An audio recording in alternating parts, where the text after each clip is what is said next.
Oh, here we go. Insane Nazi superweapons. Of course you're tuning into this video. You think, oh, superweapons that are insane and built by Nazis? What's not to like? Well, nothing actually. It's all very likable. That's what the Americans said when they took around 1,600 German scientists and engineers back to the US after World War II. So yeah, finding all those people wasn't exactly rocket science. What those people knew was the actual rocket science. But I guess to be fair, it mattered fuck all if you were some terrifying SS officer before. Just as long as you knew how to properly fire a rocket into the air, everything was fine. So, in this video we will check out the most insane superweapons the Nazis came up with during World War II. Sit back, grab a coffee, relax, and enjoy some batshit crazy engineering. Sonnengewehr. So, you know you've run out of normal military ideas when your next weapon involves moving the sun. Yes, the Nazis actually explored a concept called the Sonnengewehr, or sun gun. And yes, it was exactly as ambitious as it sounds. The plan was to build a gigantic mirror in space, several kilometers wide, and use it to focus sunlight onto targets on Earth. Basically, they wanted to turn the entire planet into an anthill and Germany into the kid with the magnifying glass. Now, the mirror would have orbited hundreds of kilometers above Earth and theoretically could have set cities, ships, or military bases on fire using concentrated sunlight. There was, however, just one tiny problem. The technology needed to build the giant space laser mirror didn't really exist. So, the sun gun never made it past the drawing board. Which is probably for the best, because giving Nazi engineers access to orbital death rays feels like the kind of thing humanity should probably avoid. Windkanone. So, at some point during World War II, Nazi engineers looked at conventional weapons and apparently thought, oh, well, what if we just weaponized air?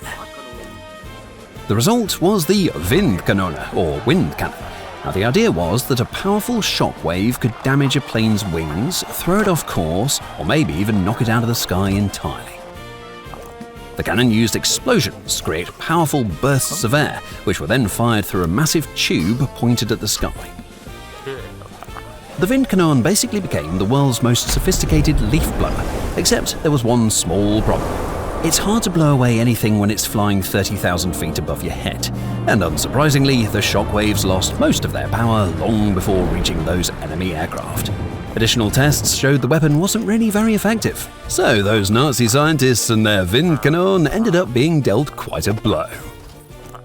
So today, we want to talk about something we actually do every day while we're busy on our phones, to make some free cash. This is free cash. Play games, complete quick tasks, do the occasional survey, and actually get paid for it. It's not a replacement for a job, of course, but it's a smart choice, barely any effort, and it's got the credibility to back it up. 260,000 plus reviews, 4.7 stars on Trustpilot, with over 5,000 tasks and offers. This is basically a smart side hustle in your pocket. I hopped into Bingo Blitz, because we do love a good blitz, for a few minutes, and look, that's already added to my balance. Pro tip, turn on app tracking. That's how you actually get credited properly. Withdrawing is stupidly easy. PayPal, Visa, Amazon, crypto, you name it. Minimum cash out is just $25 for the first time. Click the link below or scan QR code on screen. Sign up using our link and get a $10 bonus after your first completed offer. It fits right into whatever you're already doing on your phone, and we'll keep you posted on how our earnings are going. Silbervogel.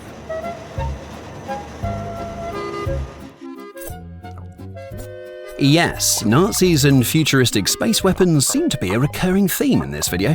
Now, I guess those Nazis and their Lebensraum ambitions went in every direction, and obviously, of course, space is certainly a direction.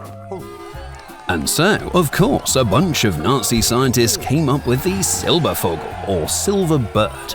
Now, this wasn't just another aircraft. Oh, no way.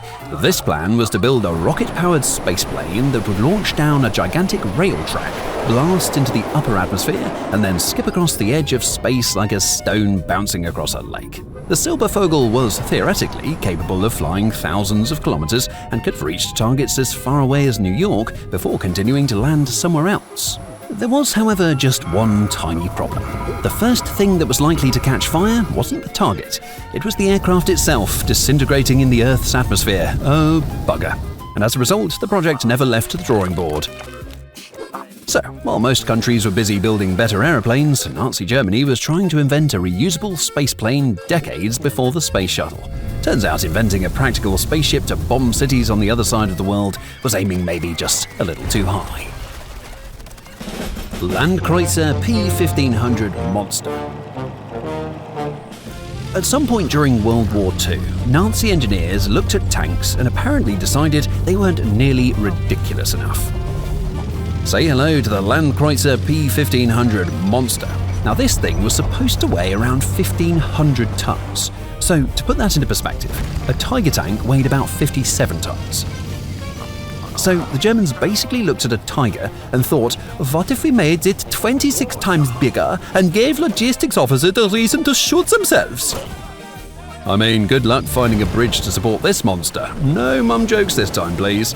And let's not even get started talking about the fuel consumption of this behemoth. And on top of that, of course, the enemy wouldn't exactly have a hard time spotting this rolling building or the traffic jam of fuel trucks behind it.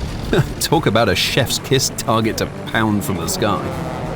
So unsurprisingly, the P-1500 Monster never made it beyond the drawing board, or in layman's terms, well, duh. Focke-Wulf Triebflügel. The Focke-Wulf Triebflügel is probably a good answer to the question, can I have a cocktail of plain, child drawing, Nazi designers doing drugs, and maybe a budget of 0 fucks given? Because that's exactly what this thing looked like. Instead of putting a propeller on the front like a normal aircraft, or a jet engine on the back like a slightly less normal aircraft, the Germans decided the entire wing assembly should spin around the fuselage because, well, why not? Now, the Triebflügel would have taken off vertically, like a rocket, before transitioning into forward flight, which sounds impressive, until you remember that some unfortunate pilot had to land the damn thing at some point, and that would have been a literal moment of shit hitting the fan.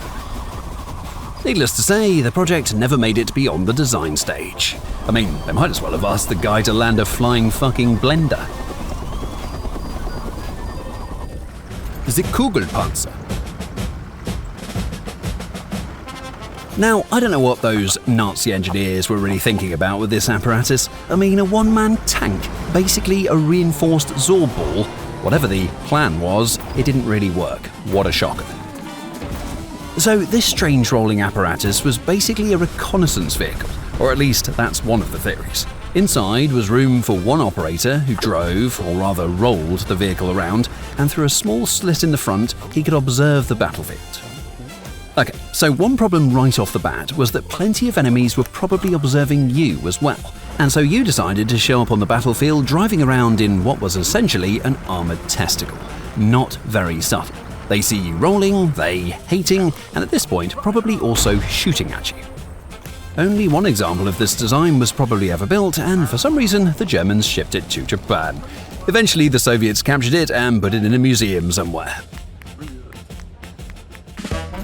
V1 flying bomb.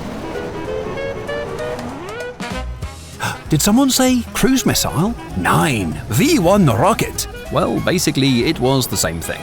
These German scientists came up with an aeroplane, except without a pilot, stuffed with explosives, and with very little hope of hitting anything with real accuracy. The plan was simple. Send thousands of these things toward London, and the Brits would eventually give in and sue for peace. The only problem? The British were a famously stubborn bunch of bastards, so they sent out fighter planes to intercept them, sometimes even tipping the wings of these flying bombs to throw them off course. And on top of that, the thing was so noisy that most Londoners didn't even need to hear the air raid sirens. This weapon had its own way of announcing its arrival. Yes, Germany's latest flying bomb technology was being casually outplayed by a bunch of fighter planes giving it a little nudge. V2 rocket. So the V2 rocket was basically the big brother of the V1, as in meteor drop versus cruising along and being a giant-ass rocket versus, well, being a lot smaller. Now if the V1 was an annoying buzzing fly, the V2 was the complete opposite. No sound, no warning, no "oh bollocks, hold my tea" moment before impact. Just silence. So instead of cruising through the air, the V2 went ballistic, literally. It would arc high into the edge of space, cut all contact with the world, and then come screaming back down at 20 times autobahn speed. You couldn't shoot it down, you couldn't intercept it. In London, people didn't get a warning siren, they got an explosion, and then they got the warning siren. And no, before you ask, it's not supposed to work like that. And while the weapon itself was devastating, the real twist is what came after. You see, after the war, captured V2 technology became the foundation for modern rocketry and space programs. V3 cannon. V1 flying bombs, V2 rockets, too many bombs and rockets. So why not come up with a vengeance cannon? Now at this point, you almost get the feeling that Nazi engineers weren't trying to win a war anymore, but some kind of twisted engineering creativity award. So the idea was to go completely off the rails and build a massive multi-chambered supergun buried somewhere in France. Not a rocket this time, oh no. This was artillery turned up to "are you bloody mental" levels. A projectile would be loaded into a long, fixed tube and then fired not by one explosion, but by a whole sequence of carefully timed charges along the barrel. Each chamber would basically give it another violent kick forward.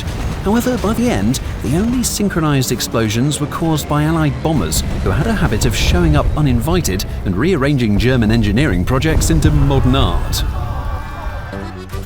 Heinkel HE 162. Now, you know you're desperate the moment you are strapping jet engines to wooden planes, but that is exactly what Germany was doing by the end of the war.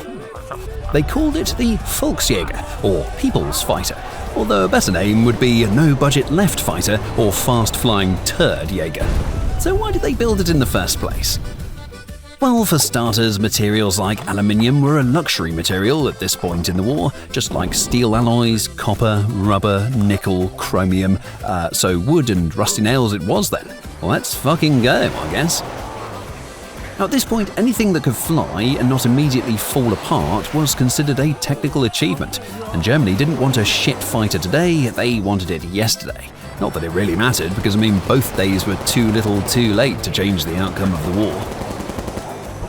Only a few hundred HE 162s were built, mostly flown by inexperienced teenagers, and you can probably guess how that all went down, literally and figuratively. Link and QR code for free cash are still down below, we are genuinely using it. See you guys at the next video launch, and don't forget to subscribe to our channel. Auf Wiedersehen, Soldaten!